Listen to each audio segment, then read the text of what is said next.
ქვეყნიდან მუშახელი გარბის და კადრების დეფიციტია. ბიზნეს ასოციაციის კვლევა აჩვენებს, რომ კომპანიების სპეციალისტებს ვერ პოულობენ, რადგან ისინი საზღვარგარეთ მიდიან სამუშაოდ. მრეწველობასა და ვაჭრობაში ეს პრობლემა ყველაზე მძიმედ დგას. მსხვილი კომპანიების 74% ამბობს, რომ მუშახელი ემიგრაციაში მიდის. შესაბამისად, ქვეყანაში სულ უფრო ცოტა რჩება სამსახურის მაძიებელი. სამუშაო ძალის პრობლემა გვაქვს საქართველოში და აქ ორ მხარეს შევხედავთ. პირველ რიგში ბიზნეს მიმართავ, რომ ადამიანებს სამსახურში რომ უნდათ მუშაობა ხელფასის გარდა ჭირდებათ დიდი მიზანი, ავტონომია თავის საქმეში, დე-ფაქტო ხელისუფლებას კი ამას ვეტყოდი. არა მხოლოდ პურითა ერთითა ცხოვრობს ადამიანი. აბა დაფიქრდით, როგორ პირობებს უქმნით ჩვენს ახალგაზრდებს და ნებისმიერ ადამიანს, რომ მათ იმუშაო. ის რომ უმუშევრობა საქართველოში მცირდება, ძალიან სავალალოა, რომ მეტი სამუშაო ადგილის გაჩენით კი არა, ადამიანების გადინებით ხდება და 316,000 ადამიანი არის გასული საქართველოს მოქალაქე აქედან მუდმივ საცხოვრებლად. მოქალაქეებს მაღალი ხელფასი სურთ, ქართულ ბაზარზე ვერ იღებენ. ამიტომ საბოლოო გზა ისევ ემიგრაციაა. სამუშაო ძალა თუ მცირდება, ამან შესაძლოა უმუშევრობაც შეამციროს, მაგრამ მოსახლეობის რეალურ მდგომარეობას ვერ ასახავს. ოცნება მაინც ამაყობს გაზრდილი ეკონომიკით და ამტკიცებს, რომ მოსახლეობა საკუთარ ჯიბეზე შედეგებს უკვე გრძნობს. ჩვენი მოქალაქეები ორჯერ მეტ სამშემოსავლო გადასახადს იხდიან, ვიდრე იხდიდნენ 2020 წელს. ანუ მათი შემოსავლები ორჯერ გაიზარდა. 19% 2020 მაგას გიხსნის. ეს ნიშნავს, რომ გარბის ხალხი მაშინ ქვეყნიდან. ეხლა რაც შეეხება გაქცევას, ხო? შარშან დაფიქსირდა პირველად, პლუს ბალანსი მიგრაციის კუთხით. ეკონომიკური ზრდა აისახება მოქალაქეებზე, ამის გამო არის 21.3%-დან ჩამოსული სიღარიბის მაჩვენებელი 9.4%-მდე. ეს არის ასახული ასევე ბიზნესის ბრუნვაში, ინვესტიციებში და შემდეგ. ეს კობახიზის რეალობა. მეორე რეალობა კი სტატისტიკის მიხედვით ასეთია. ქალაქებში უმუშევრობა 2025 წლის ბოლო კვარტალში გაიზარდა, სოფლებში კი შემცირდა.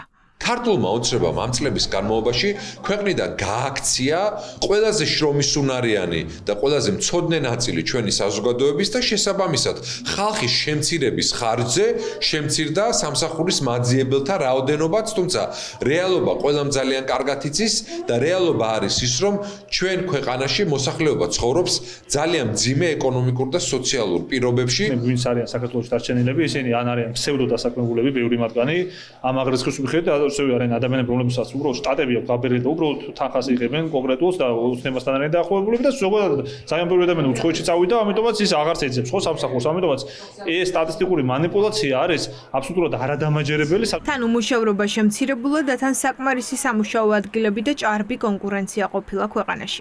ოცნების პრემიერმა ახალი დადგენილება გამოსცა. მუდმივი ბინადრობის არ მქონე უცხოელები საქართველოში კურიერებად და ტაქსისტებად ვეღარ იმუშაობენ. 1 მარტიდან ეს კანონი ძალაში შევა.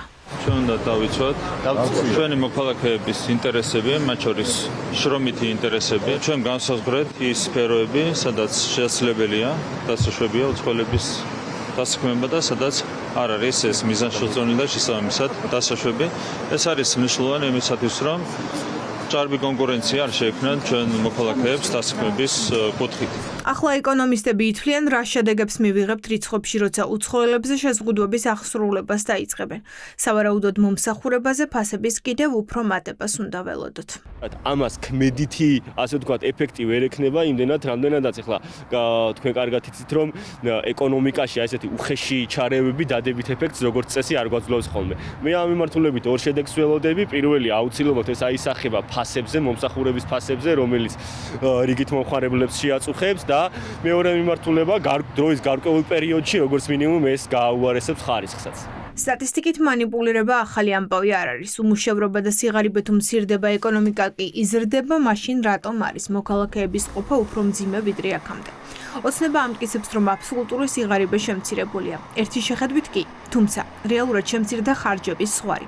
თუ 2024 წელს აბსოლუტურად ღარიბი იყო ის, ვისაც 430 ლარზე ნაკლები ჰქონდა ხარჯი, 2025 წელს 415 ლარით საკმარისი გახდა და ეს მაშინ, როცა ყველაფერზე ფასები იზრდება. ციფრების манипуляციასთან გვაქვს საქმე. უბრალოდ დაწეულია ის კატეგორია და ის მაჩვენებლები, რის მიხედვითაც მოწმდება სიღარიბე დაიძლია თუ არა. შარშან იყო უფრო მეტი ვიდრე წელს და თვითონ ამასობაში ქართული ოცნება თვითონ გვეუბნება, რომ შარშანდელს მერე ფასები არის ძალიან მნიშვნელოვნად გაზრდილი. მეორე მხრივ სტატისტიკურად თუ ადამიანი მართლა ამოვიდა სიღარიბიდან, მისი ცხოვრების მდგომარეობა ფუნდამენტურად არ იცვლება, იმიტომ რომ შემდგომი ეტაპი, რომელიც ფარდობითი სიღარიბეა, ესე ძალიან მძიმეა. როდესაც კატასტროფული უკონტროლო გაქვს ეკონომიკა, როგორც კატასტროფულად უკონტროლო გაქვს ინფლაცია ქვეყანაში, საუბარი იმაზე, რომ ხალხი უკვე კარგად ცხოვრობს და მხოლოდ 300,000 დაგჭა სიღარიბეში 1,100,000-ის მაგერად, ეს არის უბრალოდ ამორალური манипуляция ციფრები. ორნიშნა ეკონომიკური ზრდით თავმოწონება არაფერს ცვლის იმ მოქალაქეებისთვის, ვინც ჯერ არ წასულა ქვეყნიდან, ან ღირსეული ანაზღაურებით სამსახურს ეძებს, ან მუშაობს, მაგრამ მაინც თვიდან თვემდე ძლივს გააქვს თავი.